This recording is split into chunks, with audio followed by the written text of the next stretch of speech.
Good evening. Please leave the light on. We shall lie in wait for the creature it is best not to name. Where do we watch for such beings? In the wilds of Transylvania, or the cobbled streets of Old Whitby, or even across the ocean? Perhaps they are our neighbours, living just over the road, stranger and more dangerous than we ever imagined.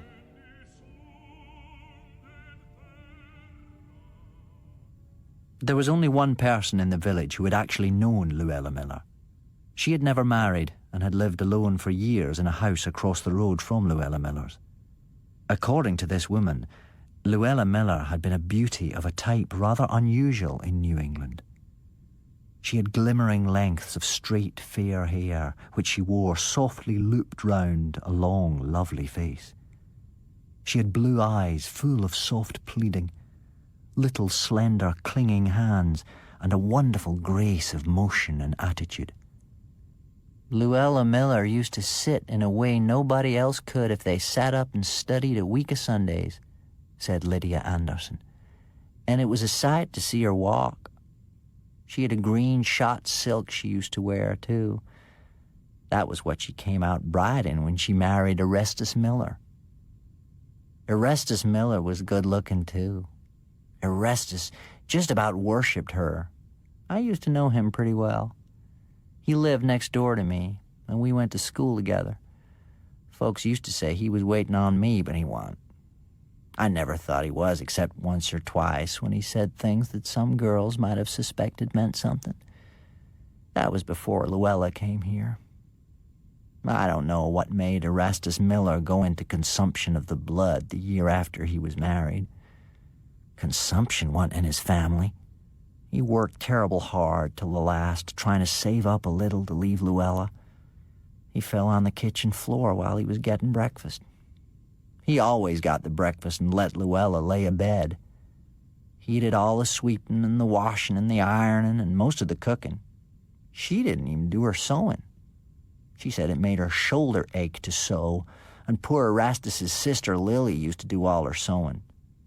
Lily Miller made all Luella's wedding outfit and that green silk dress after Maria Babbitt cut it.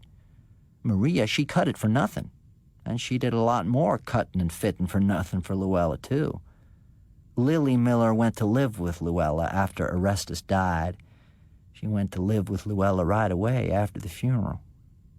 This Lily Miller had been hardly past her first youth, and a most robust and blooming woman. It was not 6 months after she had taken up her residence with her sister-in-law that her rosy colour faded. The way Lily Miller used to talk about Luella was enough to make you mad and enough to make you cry, said Lydia Anderson. She'd say poor Luella had an awful time taking care of her and doing the work. She wasn't strong enough to do anything, when all the time Luella wasn't lifting her finger, and poor Lily didn't get any care except what the neighbors gave her, and Luella ate up everything that was carried in for Lily. I had it real straight that she did. Luella used to just sit and cry and do nothing. She did act real fond of Lily, and she pined away considerable, too. There were those that thought she'd go into a decline herself. But after Lily died, her aunt, Abby Mixter, came, and then Luella picked up and grew as fat and rosy as ever. But poor Aunt Abby began to droop just the way Lily had.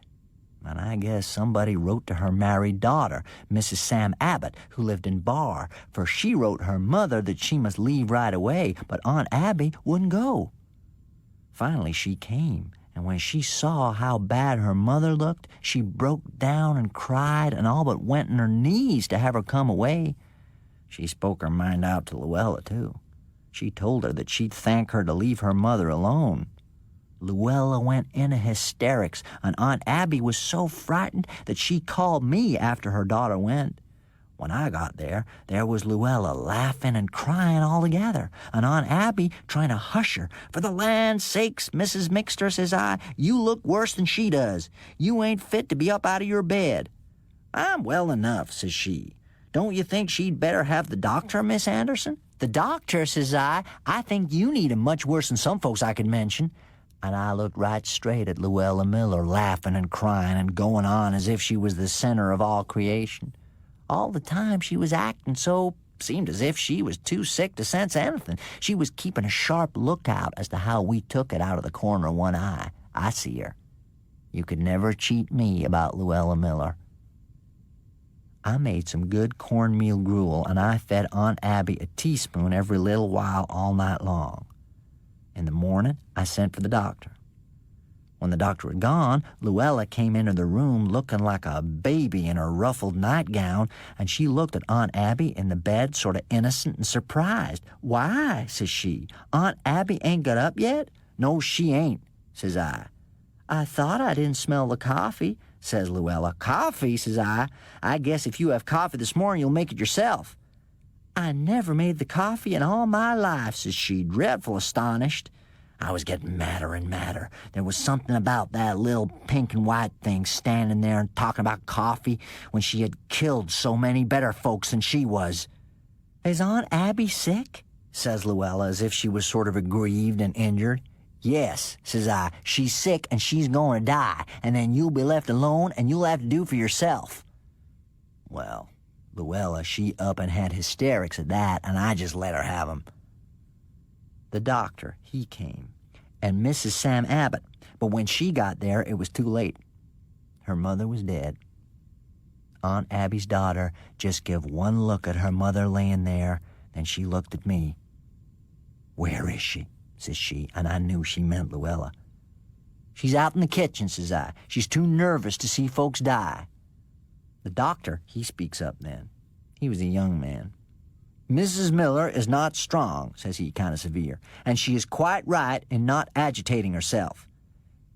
"You are another young man. She's got her pretty claw on you," thinks I, but I didn't say anything to him. Mrs. Sam Abbott, she went out there, and I never heard anything like the way she talked to Luella Miller. I guess the truth was most too much for her and no mistake, because Luella presently actually did faint away, and the doctor, he came running out, and he said something about a weak heart, dreadful fierce to Mrs. Sam Abbott. "Weak heart," says she, "weak heart, weak fiddlesticks." But the doctor, he was bending over Luella, laying there with her pretty pink and white face all pale and her blue eyes like stars gone out, and he was holding onto her hand and smoothing her forehead, and I sort of pitied the poor young doctor, and I made up my mind I'd see what I could do. I waited till the doctor was going to see Luella steady, and folks were beginning to talk. Then one evening, when I knew the doctor had been called out of town, I went over to Luella's. "I don't know what there is about you," says I. "You kill everybody that's fool enough to care anything about you and do for you." She stared at me, and she was pretty pale. Says I, "You're going to kill Dr. Malcolm before you're done with him." Then a red color came flaming all over her face. "I ain't going to kill him either," says she, and she begun to cry. "Yes, you be," says I. Then I spoke as I had never spoke before. I told her that she was a dreadful woman, and she was. That's true enough, but sometimes I have wondered lately if she knew it. If she went like a baby with scissors in its hand, cutting everybody without knowing what it was doing. Luella, she kept getting paler and paler. There was something awful about the way she looked at me and never spoke one word. After a while, I quit talking and I went home. I watched that night, but her lamp went out before 9 o'clock, and when Dr. Malcolm came driving past and sort of slowed up, he see there wasn't any light, and he drove along. I saw her sort of shy out a meeting the next Sunday, too, so he shouldn't go home with her, and I begun to think maybe she did have some conscience after all. She acted sort of offish to the doctor, and he didn't go there, and there wasn't anybody to do anything for her. I don't know how she did get along. But it wasn't very long before folks began to say that Luella herself was going into a decline. I used to see her going past from the store with a bundle as if she could hardly crawl. But I remembered how Erastus used to wait and tend when he couldn't hardly put one foot before the other, and I didn't go out to help her. But at last, one afternoon, I saw the doctor come driving up like mad with his medicine chest, and Mrs. Babbitt came in after supper and said that Luella was real sick. But the next morning, I see her at the window. And pretty soon she came stepping out as spry as you please. And a little while afterward, Mrs. Babbitt said she was pretty sure that the doctor was going to marry Luella. Well, everybody knew that Luella and the doctor were going to be married, but it wasn't long before they began to talk about his looking so poorly, just as they had about the others. Well, the doctor did die, and he wanted to be married first, so as to leave what little he had to Luella. But he died before the minister could get there. Well, that wound everything up for Luella Miller. Not another soul in the whole town would lift a finger for her. I stood it as long as I could, but one day I see her coming with her arms full and stopping to lean against the Babbitt fence, and I run out and took her bundles and carried them to her house.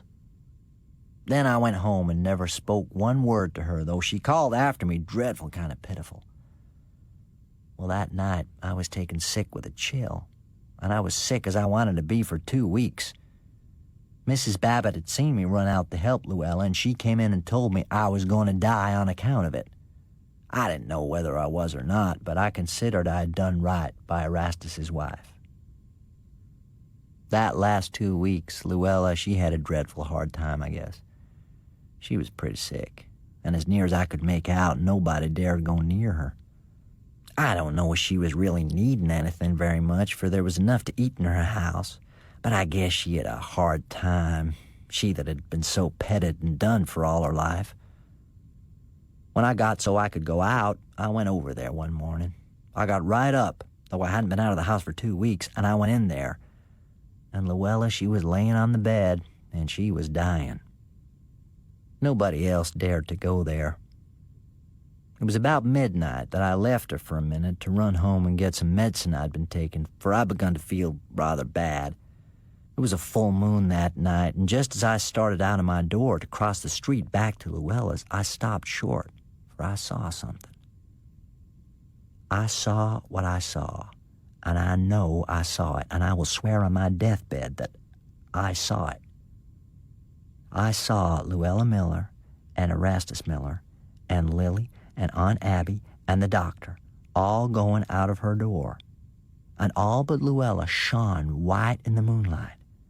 And they were all helping her along till she seemed to fairly fly in the midst of them. Then it all disappeared. I stood a minute with my heart pounding, then I went over there. I thought of going for Mrs. Babbitt, but I thought she'd be afraid. So I went alone, though I knew what had happened. Luella was laying, real peaceful, dead on her bed.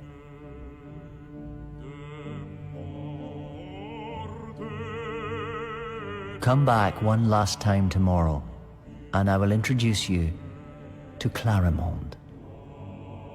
Sleep well, if you can.